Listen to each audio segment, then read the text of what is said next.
বাংলাদেশ জাতীয়তাবাদী দলের সম্মানিত চেয়ারম্যান জনাব তারেক রহমান, জাতীয়তাবাদী দলের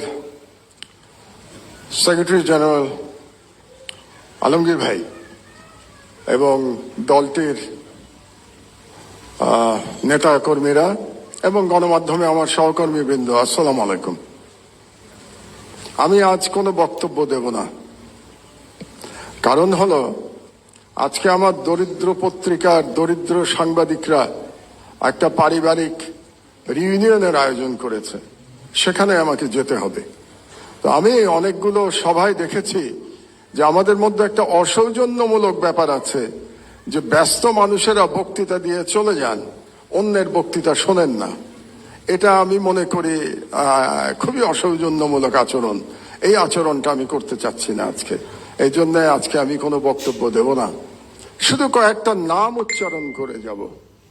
সম্ভবত আমি না করলে এই নামগুলো আর কেউ এখানে উচ্চারণ করবে না, তো সেই নামগুলো উচ্চারণ করে আমার বক্তব্য আমি শেষ করে দেব। প্রথমে যে নামটি আমি উচ্চারণ করতে চাই, তিনি আমাদের গাজী ভাই, মরহুম গাজী ভাই রুহুল আমিন গাজী। তাকে ভুয়া মামলায়, ক্যান্সার আক্রান্ত গাজী ভাইকে ভুয়া মামলায় জেলখানায় রেখে বিনা চিকিৎসায় মৃত্যুর দিকে ঠেলে দেওয়া হয়েছে। আমাদের ম্যাডামের মতো, ম্যাডামকে যেমন বিনা চিকিৎসায় ভুয়া মামলায় মৃত্যুর দিকে ঠেলে দেওয়া হয়েছিল। দুর্ভাগ্যের বিষয় হলো আজকে যারা মিডিয়ার স্টলওয়ার্টার এখানে বসে আছেন, তারা কেউ গাজী ভাইয়ের জন্য টু শব্দ উচ্চারণ করেন নাই। এটাই বাস্তবতা। 2 নম্বরে আমি নাম বলতে চাই আসাদ ভাইয়ের। আসাদ ভাইকে আমাদের মধ্যে প্রবীণতম সম্পাদক, তাকে ছাত্রলীগের গুন্ডারা অফিসে ঢুকে দাড়ি ধরে নামিয়ে পুলিশের কাছে তুলে দিয়েছে এবং বছরের পর বছর তিনি জেলে থেকেছেন। তিনিও অসুস্থ, তার স্ত্রী মারা গেছেন। তিনি তার স্ত্রীর পাশে থাকতে পারেন নাই, কারণ জেল থেকে বেরোনোর পরেও তাকে পালিয়ে পালিয়ে থাকতে হয়েছিল। আসাদ ভাইয়ের জন্যে কোনো এলিট সম্পাদক আওয়াজ তোলেন নাই। এটাই বাস্তবতা। বাংলাদেশের সংবাদ মাধ্যমের বাস্তবতা ছিল 16 বছর। আমি নাম বলবো শফিক রহমান ভাইয়ের। শফিক ভাই আমার পাশে বসে আছেন। আমরা পাশাপাশি সেলে জেলে ছিলাম। 80 বছর বয়সে শফিক ভাইকে মাটিতে শুয়ে থাকতে হয়েছে। টয়লেটে যেতে পারতেন না, কারণ ওই টয়লেটে কমোড ছিল না। বেশ কিছুদিন শীতের মধ্যে মাটিতে পড়ে থাকতে হয়েছে, উনি উঠতে পারেন নাই। তারপরে যখন আমার পাশের রুমে আসলেন, ওনাকে ধরে ধরে আমরা ব্রেকফাস্ট করতে, দুপুরে খেতে আমরা একসাথে যেতাম, কত গল্প করেছি। শফিক রহমানের জন্য কেউ আপনারা দাঁড়ান নাই।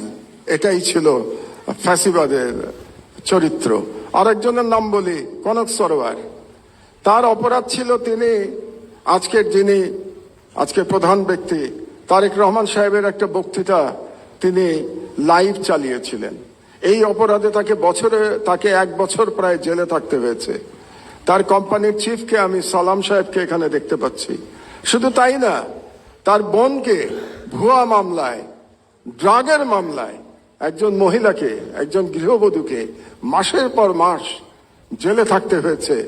সংবাদ মাধ্যমের বিবেক জাগ্রত হয় নাই। এটাই বাংলাদেশের সংবাদ মাধ্যমের ইতিহাস। তো এই নামগুলো আমি বললাম এই জন্যে, আমি শিওর আমি না বললে আজকে বুকে হাত দিয়ে প্রত্যেকে বলতে পারবেন কেউ আপনারা এদের নাম বলতেন না আজকে। এই জন্যে আমি এই নামগুলো বললাম। আর আমি জনাব তারেক রহমানকে একটা ছোট্ট পরামর্শ দিয়েই বক্তব্য শেষ করব। 1 মিনিট। শেখ মুজিবুর রহমান মুক্তিযুদ্ধের সাথে জড়িত ছিলেন না। তিনি জানতেন না মুক্তিযুদ্ধ কিভাবে হয়েছে, এবং তিনি ফিরে এসেও জানার চেষ্টা করেন নাই মুক্তিযুদ্ধ কিভাবে হয়েছে। তাকে আওয়ামী লীগের লোকজন যা বলেছে এবং ভারতীয় পক্ষ যা বলেছে সেটাকেই তিনি ধরে নিয়েছিলেন। এটাই মুক্তিযুদ্ধের ইতিহাস ছিল। এই জন্যই তিনি ব্যর্থ হয়েছিলেন।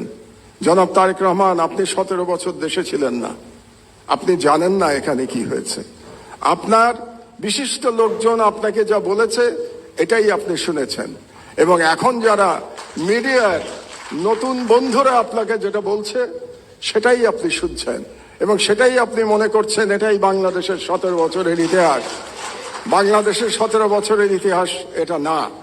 সেই ইতিহাস আমি বর্ণনা করব ভবিষ্যতে যদি আপনি এরকম কোনো অনুষ্ঠানের আয়োজন করেন এবং সেই অনুষ্ঠানে আমাকে 15 মিনিট সময় দেন, তাহলে বাংলাদেশের মিডিয়ার ইতিহাস 50 বছরের ইতিহাস আমি বর্ণনা করব।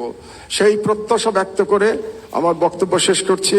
আপনারা শুনলেন, আমাকে দাওয়াত দিয়েছেন এখানে, এই জন্য ধন্যবাদ জানিয়ে আমার বক্তব্য শেষ করছি। আল্লাহ হাফেজ। বাংলাদেশ জিন্দাবাদ।